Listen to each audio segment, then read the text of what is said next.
Hi guys, welcome back to my channel. I know it has been a hot second and I am wildly behind on videos, but we have been in the process of moving for like a month now, and I didn't have any of my stuff readily available, so I do apologize for that.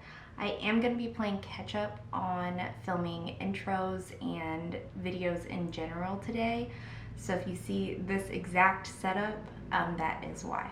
So the first catch-up video I did want to make sure to go ahead and do was my what I wore in the month of May video. I actually only had 4 manicures in the month of May. Again, it was just an absolutely chaotic month. So I only have 4 manicures, but they're 4 very solid manicures. And per the usual, anything that is available right now, I will link in the description box. And if a polish isn't actively available, I will still link the site of the brand. I really have fallen out of the habit of filming because I feel like I don't even know where to start what I'm saying. And I just got literally my whole setup together. I got some new lights, I got a new monitor. It's just a whole lot of new. But the first manicure I wore in May is called English Rose, and this is from Burberry. I remember this being a little bit more pink, but it is definitely like a tan, a nutty like tan color.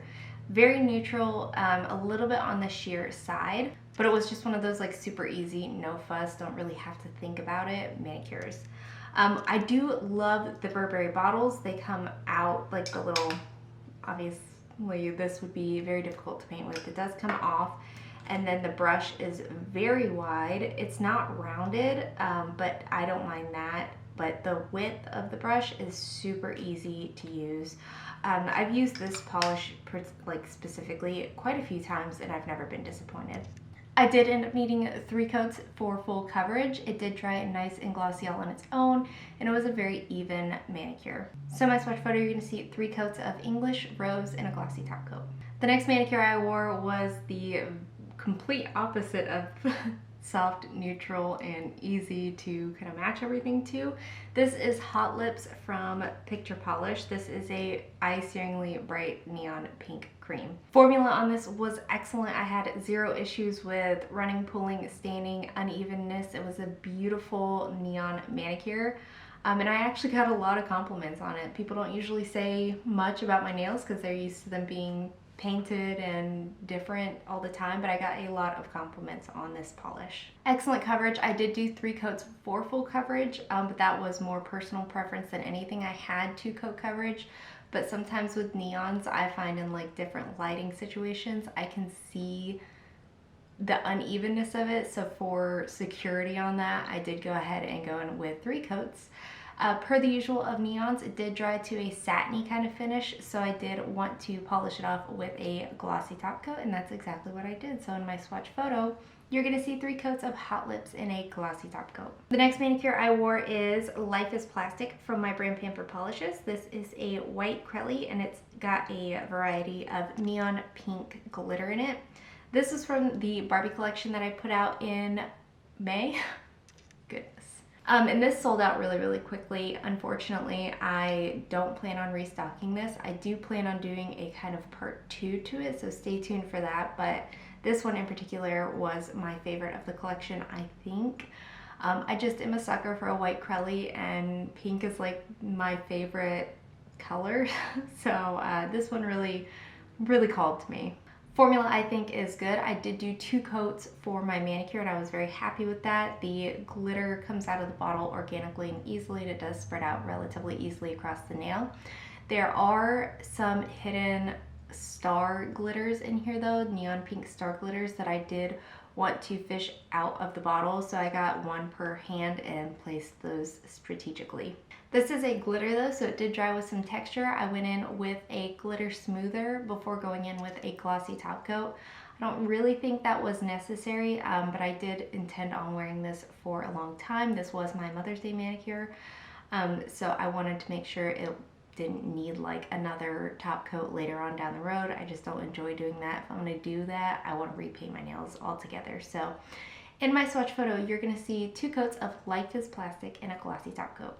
And I know we were kind of sticking with the pinks in May, but the last manicure that I wore is Fire and Ice from Rogue Lacquer. This is a very soft, icy blue base, and then it's got a red to gold to green Aurora shimmer and tiny holographic micro flakes. I don't feel like I get enough use out of my Rogue polishes. I love them, every single one of them, but I just don't get to use them enough, I feel. So I did want to kind of be mindful of that and reach into my Rogue drawer, and I just blindly picked one, and this was the winner, and I was very happy with my manicure. The shift on your nails with this polish is absolutely incredible. It's different in every single lighting, and it is beautiful. The holographic micro flakes that are in here are in an absolute abundance. So every little bit of your nail is covered in these holographic micro flakes, and I couldn't have been happier with that. This did take 3 coats to build up to full coverage, but again, I think I was being a little bit picky on that, and it dried with no texture, not super glossy though, so I did polish this off with a glossy top coat still. I will always go in with a top coat regardless, even if it dries to the most juicy, plump finish, just to kind of protect my nail and, or protect my manicure and add like that extra layer of protection altogether to avoid like chipping, and then it also helps dry it quicker, so I'll always go in with the top coat regardless.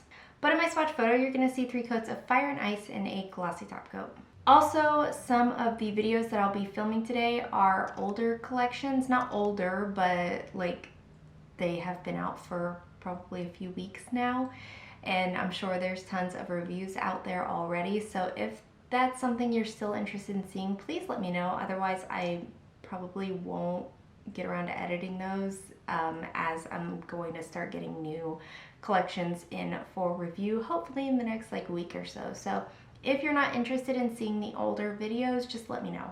But okay guys, that is it. Let me know in the comments below what you thought of my manicures this month. Let me know what your last month. Let me know what your favorite was from what I selected, and let me know what you wore in the month of May. If you wore anything special for Mother's Day, and happy Mother's Day to all the mothers out there. Give this video a thumbs up if you liked it, subscribe if you'd like to see more from me, and I will talk to you again next time. Bye.